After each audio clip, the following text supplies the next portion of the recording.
ছোট্ট ছোট্ট পায়ে চলতে চলতে ঠিক পৌঁছে যাব, কিন্তু পৌঁছাবেন কোথায় সেটা ভেবে দেখেছেন? উত্তরবঙ্গ এমন একটি জায়গা যার পরতে পরতে প্রাকৃতিক সৌন্দর্যের ছাপ দেখা যায়। উত্তরবঙ্গের যেখানেই যান না কেন সব জায়গায় মনে হবে স্বর্গস্বরূপ।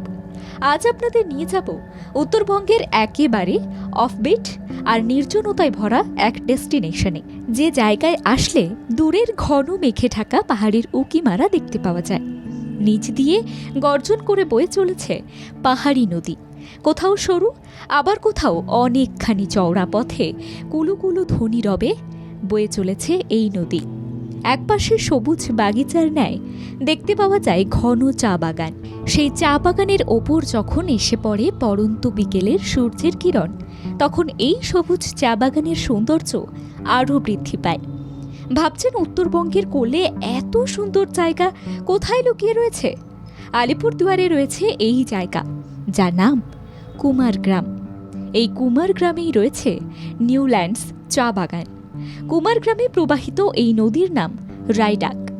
নদীর ধারে রয়েছে ছোট বড় নানা আকারের নুড়ি পাথর। চাইলে বিকেলে এই নদীর জলে পা ডুবিয়ে বসে পাহাড়ি শীতল হাওয়ায় গা ভাসাতে পারেন। আর ঠিক এই নদীর পর থেকেই দূরে সবুজের হরেক শেডে মোড়া ঘন অরণ্যে ঢাকা ভুটান পাহাড় দৃশ্যমান। আশেপাশে দেখতে পাওয়া যায় নানা রঙের জংলি ফুল। রাত হলেই জোনাকির আলোতে ভরে যায় এই পাহাড়ি গন্তব্য। সত্যি প্রকৃতির এমন অপরূপ শোভা উত্তরবঙ্গ ছাড়া অন্য কোথাও খুঁজে পাওয়া কঠিন।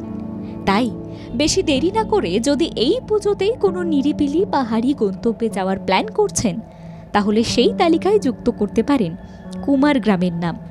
কিভাবে যাবেন? ট্রেনে করে পৌঁছে যেতে হবে আলিপুরদুয়ার।